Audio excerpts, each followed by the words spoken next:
Johnny B in the house. Who loves me? And I want answers, Indiana. Hey, foxy mamas and papas. It's Johnny Bravo, also known as the Elvis of the cartoon world, here to finally spill the beans on my life. You think you know me? The smooth-talkin, pompadour-wearin stud with a heart of gold? Well, think again. It ain't just another story of a handsome fella chasing babes. It is the unfiltered, uncensored truth about the Adonis behind the sunglasses. But enough about me. Let's talk about me. Man, I'm pretty. My first stop is the library. Lesson number 2, go where the chicks are. So, in this video, I will be telling you my whole story from start to end. I ran for 4 seasons on Cartoon Network, but I just know I'm still running the hearts of you millennials to this day. So, enough about me. Let's talk more about me. If you haven't seen any episodes, I'll run you foxy mamas through some of my faves. But first, I've got to make a call. Hello, 911 emergency? There's a handsome guy in my bathroom. Hey, wait a second. Cancel that. It's only me. I wasn't reading it. I was just looking at the pictures and following along with the words. So if you want to find out how I'm the smoothest guy around, watch me comb my hair real fast. Or watch my chest hair move in slow motion. Stick around till the end. Sweet. Bring on the Danish chick and cream soda. Oh, the Indians are gonna love me. You might know me as the guy with impossibly tall hair and even more impossibly smooth moves, but there's more to this Adonis than meets the eye. I strutted onto TV screens in late 1995, bringing my over-the-top confidence and many muscles. It all started in the bustling town of Aran City, where I, Johnny Bravo, strutted my stuff in a pair of tight jeans and an even tighter attitude. I am Johnny Bravo, the one-man army. But don't let the muscles fool you. I'm not just a pretty face with a dumb head. I'm passionate about the finer things in life, like nachos that would make your taste buds sing and chili that'll put hair on your chest. My hair's so amazing, I want to die and come back as my own cootie. And let's not forget my undying love for Squint Ringo, the action hero of my dreams. I know all his moves, own every piece of merchandise known to man, and once even stole little Susie's prune spread just to get my hands on Squint's tungsten knuckles. Now that's dedication. Now, I'll admit, my social skills ain't exactly top-notch. I can be a bit rough around the edges, and sometimes my charm comes across as, well, a bit Neanderthal-like, but underneath those muscly pecs there's a heart of gold, even if some say it's buried under layers of insecurities and a desperate need to be loved. Hey, Beverella, that's a pretty eensy-weensy, teeny-weeny polka dot thingy you got going there. Wanna do the monkey with me? Sure, I might mess up sometimes, like when I make Susie cry, or judge Carl for his childish ways, even though I'm just as guilty of the same. But deep down, I care about them. They're the closest things I have to friends, and I know I can count on them when I'm in a pickle. And when it comes to my mama and pops, well, that's a different story. They're the ones who see through my act, understand my vulnerabilities, and love me unconditionally. All right, now, before getting into my story, let me introduce you to my little family and circle. Sorry about the mix-up earlier. First up, there's my mama, Bunny. Government meat too tough for my little soldier? Here, let Mama tenderize it for you. Now, Bunny's got a lot of love for her little Johnny. She's always been there. She might have been a bit smothering at times, but hey, that's what moms do, right? She's been my rock, although sometimes I think she could have paid more attention to her poker games than to little old me. But deep down, she's got a heart of gold, even if she does have some, let's call them quirks. Then there's Susie, my little Susie. She's always tagging along, trying to get me to play dolls or have some tea party. I admit, she's like that little sister you never asked for. But she has her moments. She's pretty sharp for her age and tries to be a good pal, even if I act like I'm not interested. Mama, what are you doing in Indiana?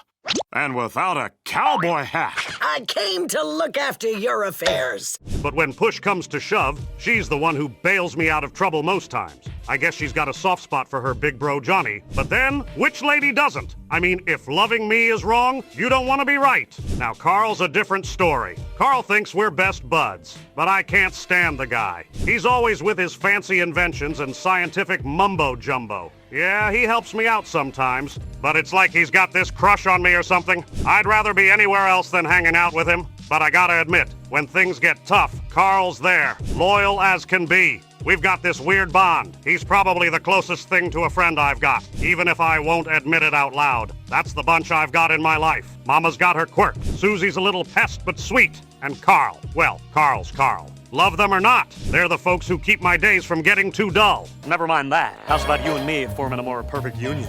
I think not. Want to see my royal seal? Creep. So let's get into it. In Season 1, Episode 1, I was walking into the Aran City Zoo, checking out my reflection, you know, because I am Johnny Bravo, the one-man army. All the ladies were eyeing me up as I strutted by. Then, this little chickadee approached, tugging on my sleeve like she had the scoop of the century. I, being the suave dude I was, figured she was crushing on yours truly. Classic mistake. It turned out she just wanted to know the time. But enough about her. Let's talk about me, Johnny Bravo. And then, I was laying one on this lady, thinking I was making her day. Bam! She whipped out a taser. Zap! I was on the floor, trying to figure out what just happened. Meanwhile, this crocodile was eyeing me like I was a snack, and I was yelling at it that I'd eaten bigger burgers than it for breakfast. What are you looking at? I've eaten chili burgers bigger than you.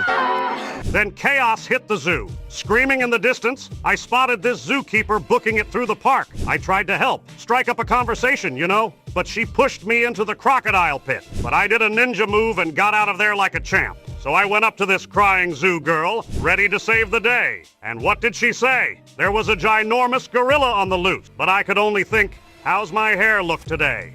I tried to be heroic, told her I was a superhero, and flashed this certificate I got from some martial arts school. A sumo wrestler showed up and squished me flat. I'm still working on that sumo thing, you know. But hey, the girl needed help, so I geared up in this apron that said, "Kiss the cook," and started singing about making peanut butter banana deep-fried sandwiches. There's a thing you can make, a peanut butter banana sandwich. And deep fry that bad boy.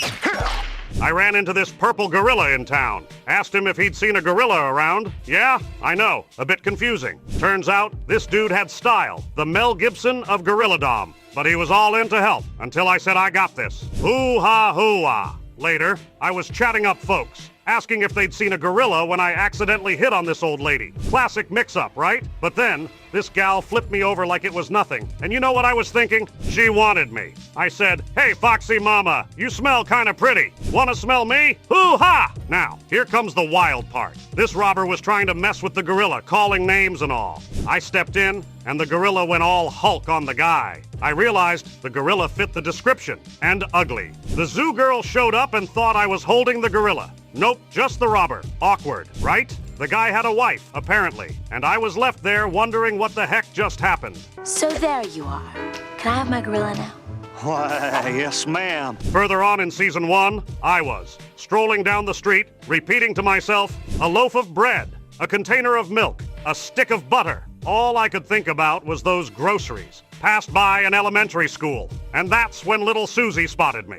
She's all excited, shouting my name, tagging along. But I had my mind fixed on those groceries and ignored her completely. Bless her heart. Little Susie thinks I came to the school just to see her, making her all happy. After a bit, I finally noticed her and told her I was on a mission to get groceries for Mama. But wouldn't you know it? I forgot what I needed at the store. Little Susie's talking about her friends dying to meet me, especially her teacher, Mrs. Babe. When I saw her teacher, I got very interested. I thought her name was Mrs. Babe. I told Jeeves a direct flight to Indiana. 72 hours, 5 stopovers, 4 different countries. Little Susie tells me she could sneak me into her class. And I say, I guess I could get Mama's loaf of buttermilk later. And wouldn't you believe it? It's show and tell day. In the classroom, all kinds of stuff's going on. One kid's showing what his cat coughed up that looks like George Washington. But then, it's little Susie's turn. She introduces me as the world's greatest superhero, Bravo Man. So there I am, standing behind the curtains, posing all muscle-like. The class is excited, thinking I'm a real superhero. I get all confused and ask little Susie why there are kids in the room with us. But then, they all rush up to me, thinking I'm a real superhero, which I ain't, but they won't buy it. I mean, check the pecs. Hoo-ha, hoo-ha. Mrs. Babe comes up and tells me she fancies strong superheroes. And I'm all excited. Mamma mia, that's a spicy meatball. Then I ask the class if they want to see me comb my hair really fast, which I do, and they're clapping. I flex my muscles, feeling pretty good. Then, outside, someone shouts the Aran City Bank's getting robbed. Why don't we grab ourselves a couple of thick, juicy steaks? I know of a place down the road. The class is thrilled they get to see Bravo Man in action. Little Susie's got to pay for this. We all rush out to the bank. Police cars everywhere. The officer tells us to step back, but the class tells them I'm a superhero. Cops believe them and leave. Now I'm responsible, which got me worried. Little Susie says the robber's sweet cheeks, the candy-powered villain. Mrs. Babe says she loves a man who stands up to supervillains, and that pumps me up. Sweet Cheeks skips out of the bank with money bags, and I try to stop him, but he punches me. After the dust settles, half my face is in the ground. I pop out, and the kids think I was letting Sweet Cheeks think he got away. Little Susie says I can stop. She's already got an A, but Mrs. Babe's impressed, so I keep going. I tell little Susie I'll get her an A+. Sweet Cheeks is downtown, still doing his villainous thing. I threaten him, but he ties me up with his licorice whip and throws me into a wall. Kids think I'll get out, but Sweet Cheeks levitates a candy store above him, collecting all the candy. I slip into my martial arts gig, but Sweet Cheeks kicks me into a drain. Little Susie talks to Sweet Cheeks, and I try to catch him, but a rat bites me. I'm squealing, launched into space, and then back into mud. Sweet Cheeks grabs little Susie, threatening to turn her into a giant chocolate bunny. Meanwhile, I'm trying to clean up with a hose, and a kid warns me about little Susie. I'm worried, but get blasted into the air by the hose's water pressure, inadvertently defeating Sweet Cheeks, who melts away. I land on the sidewalk as the kids celebrate. I see ugly monkeys and ugly crew, but no super hotties. In the episode Doobie-Doo, my car broke down, and the Mystery Machine Gang offered a lift. They asked where I was headed, my aunt's haunted mansion. Excited, they joined the investigation. Inside the dusty mansion, a feeling of unease settled over me. Aunt Jebediah, my eccentric relative, was nowhere to be found. Let's split up and search, Velma suggested, her eyes still locked on mine. Just as I was about to charm her heart, I flung open a closet door. A ghostly figure emerged, covered in flour and wielding a wheelbarrow. Hey, Johnny, check out this crazy pantry. Mamma mia, that's a scary meatball. My usual bravado momentarily shaken. Before I could protest, the gang bound me to a tree. Left alone, I felt a pang of loneliness. Suddenly, Speed Buggy pulled up, his engine purring. "Hop in, Johnny," he said. "Looks like you could use a lift." I couldn't help but think that maybe this mystery wasn't about ghosts at all. Maybe it was about something far scarier, love and rejection. Hey, pal, hop in. I'll give you a lift. In the episode Beach Blanket Bravo, I saw her. Franny, a vision in a bikini with hair like spun gold, is being treated like dirt by some bozo named Andy. My self-proclaimed King of Mamas title wouldn't stand for such disrespect. I strolled over, unleashing a charm offensive that could melt glaciers. Insecure and jealous, Andy challenged me to a competition, the King of the Beach. It was my chance to show him who the real man was. I'm the big kahuna around here. The big what? Never mind. Just catch that wave. Meanwhile, danger lurked beneath the waves. A talking shark, cunning as a fox, was disguised as Richard Nixon, then Martha Washington, trying to lure unsuspecting surfers into his jaws. Little did he know, Johnny Bravo was watching. I do my best work when I'm being worshipped as a god. I trained like a warrior, perfecting my moves and practicing poses that would make even Michelangelo jealous. The competition day arrived, and I was ready to shine. Dressed in a Hawaiian shirt that screamed macho, I dove into stunts that would make any lifeguard proud. While Andy was impressed with his skills, he lacked the charisma and smooth moves essential for a true king. His arrogance and bullying backfired, turning the judges against him. The crown was placed upon my head. Franny, impressed by my athleticism and charm, but just as I was about to savor my victory, the shark revealed his true identity. Panic erupted as beachgoers fled in terror, but Johnny Bravo, the one-man army, wouldn't stand for it. I charged towards the shark, dodging his razor-sharp teeth and using my agility to outmaneuver the beast. With the sun setting over the ocean that night, I shared a romantic moment with Franny. She had finally seen me for the hero I truly was. The king of the beach reigned supreme, victorious in love and life. No, I mean really, tell me more about it. Oh, Franny's mine, you loosey-goosey. In Season 2, Bikini Space Planet, I stroll into Pops's diner, looking like the Adonis I am. I spot this gorgeous brunette with fries on my mind and charming the girls on my radar. She is one spicy meatball. Naturally, I flex my muscles and put on my best moves. But oh boy, she's not interested at all, making up some excuse about powdering her nose only to escape in her car. What's all that about? The next thing I knew, these two beautiful aliens approached me, asking me out. Alien babes? Count me in. Suddenly, I'm on board their saucer, cruising back to their all-female alien planet. Quite a wild turn of events, I tell you. Meanwhile, back at the diner, Carl and Pops, realizing I'm missing, start this whole dramatic rescue mission. We are two enticing females who wish to commence dating rituals with you.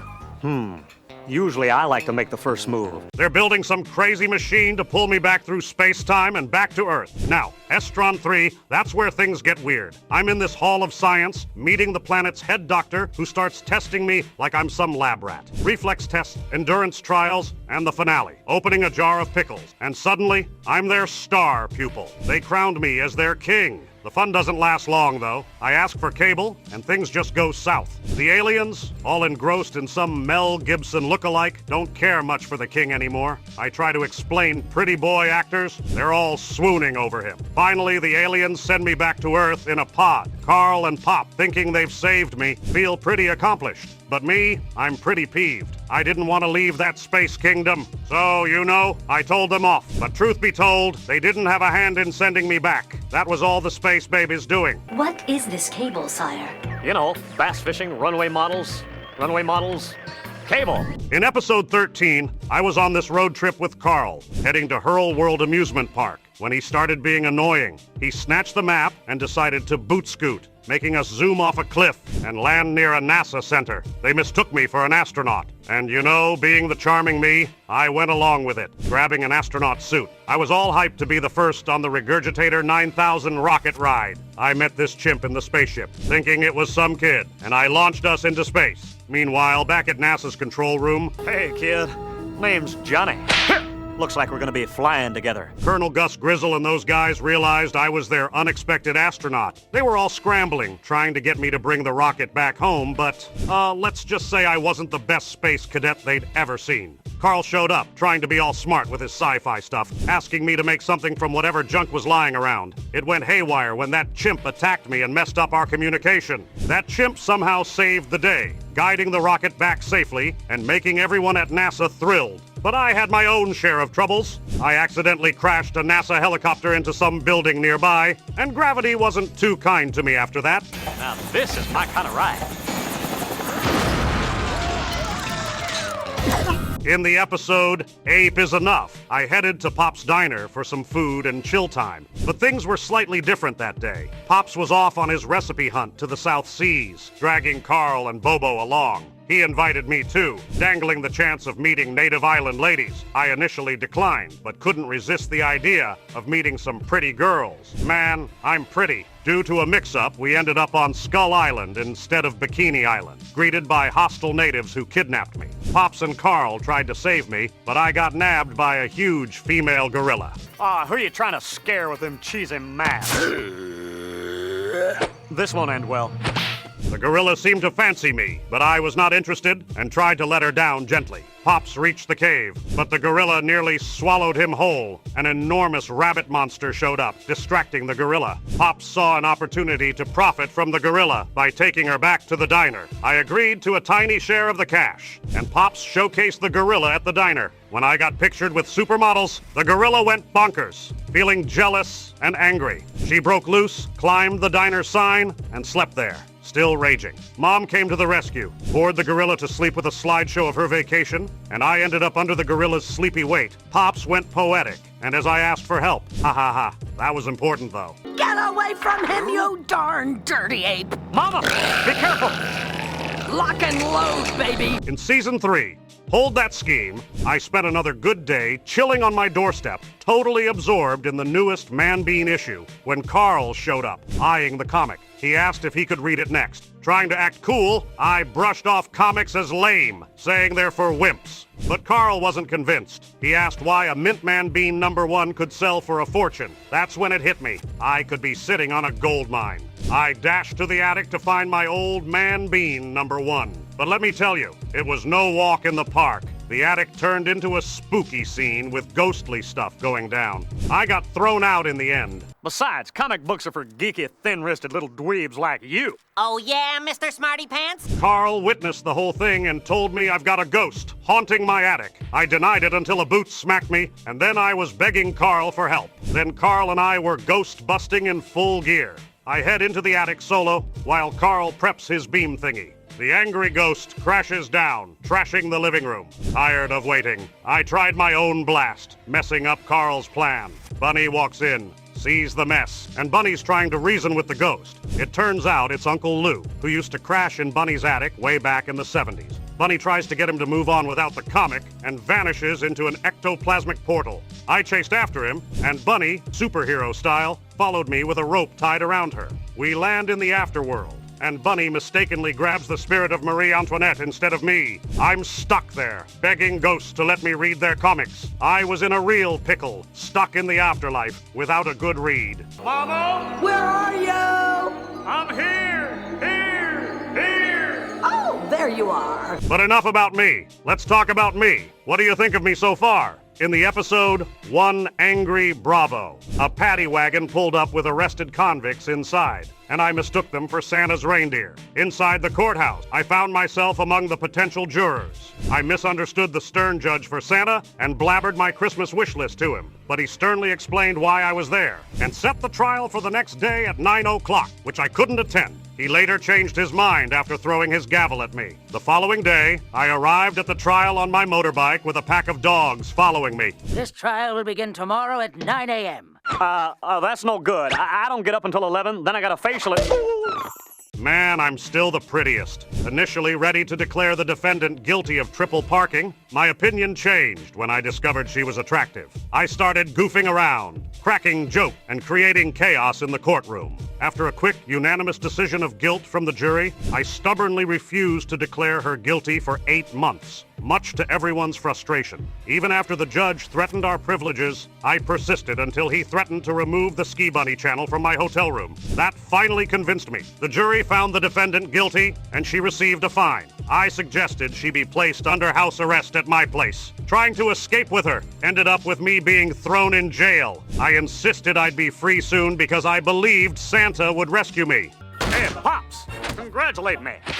My cholesterol level is up to 405. In the episode, The Color of Mustard, I leaned in as Pops began one of his classic storytelling sessions, delivering it in the style of a film noir. That's when a female badminton player stormed in, asking for Johnny Bravo. Pops gestured toward me, describing me as what's left of him. I was different, overweight, sporting a 5 o'clock shadow, and drowning my sorrows in glasses of root beer. The woman inquired about what happened, about to challenge me to a game. I explained that I could never play professional badminton again because of one disastrous match. In a flashback, Carl and Susie were set to play a game of badminton while I strolled across the street with an elderly woman. Johnny Bravo, I've got a proposition for you. How about this one? You, me, a box of noodles, a Pauly Shore video?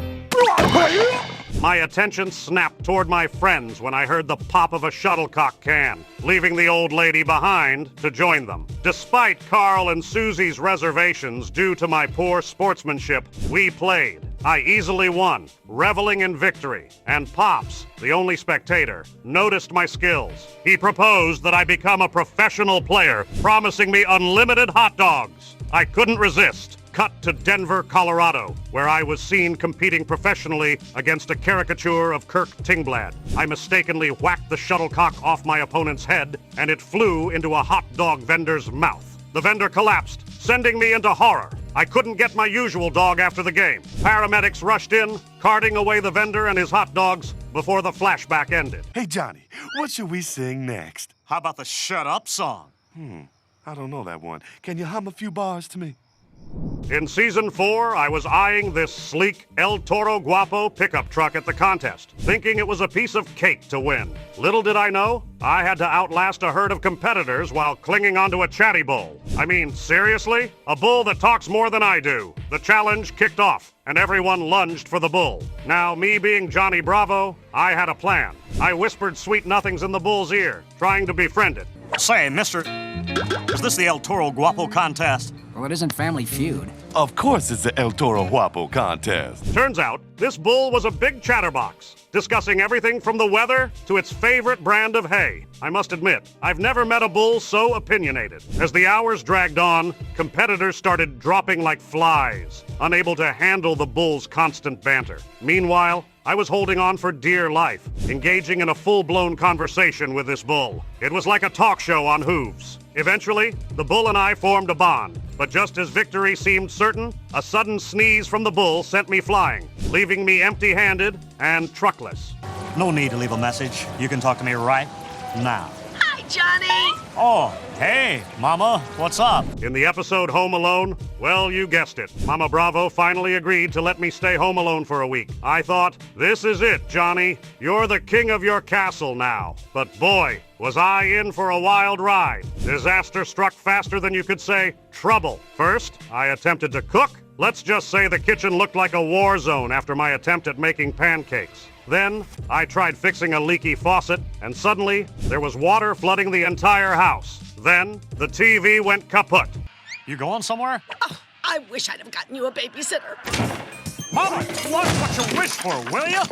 And I accidentally set off the smoke alarm, trying to fix it. What a mess. Well, you know me. I'm at my best when I'm being worshipped. Just when I thought things couldn't get worse, a bunch of fairy tale creatures barged into my home, throwing a rager like there was no tomorrow. I'm talking about 3 little pigs, a couple of elves, and even a talking gingerbread man. They cranked up the music, danced on tables, and turned my place into a zoo. By the time Mama Bravo came back, the house was a disaster zone. Let's just say explaining the party and the aftermath to her was as tough as trying to herd those fairy tale troublemakers out of the house.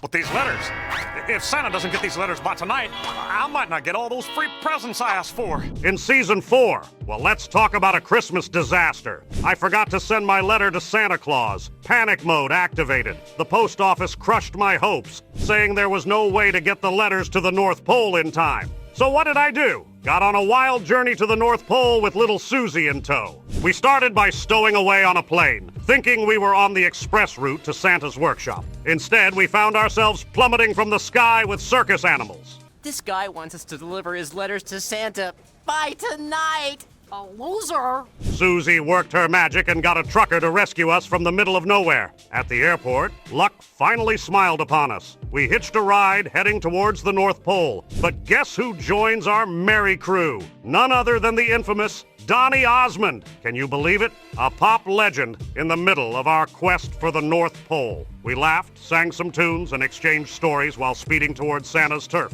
The journey was as crazy as it gets. But the best part, we made it. Found Santa's crib just in time for Christmas. And you know what? Donny Osmond turned out to be a pretty good Santa's helper, too. You know, it's my birthday. Care for a slice of beefcake? Being the legend I am, in the episode about Valentine's Day, also my birthday, I thought I'd throw a bash and find the perfect date. But surprise, Mama Bravo had her own plans. She arranged a date for me, which I totally wasn't up for. I mean, come on. Who wants their mom setting them up? I set off on my own, determined to find someone special. But as luck would have it, rejection after rejection hit me like a ton of bricks. It was like my usual routine. Strikeout after striking out. Talk about a downer for my birthday celebration. I wish somebody remembered it was my birthday.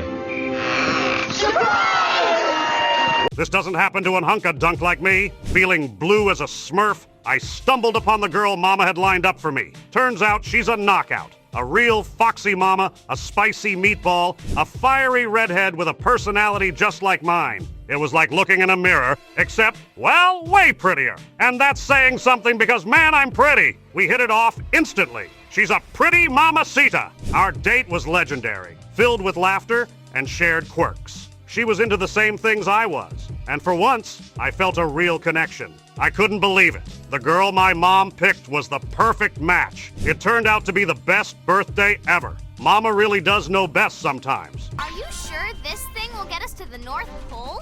Sure as sunshine, sweetheart.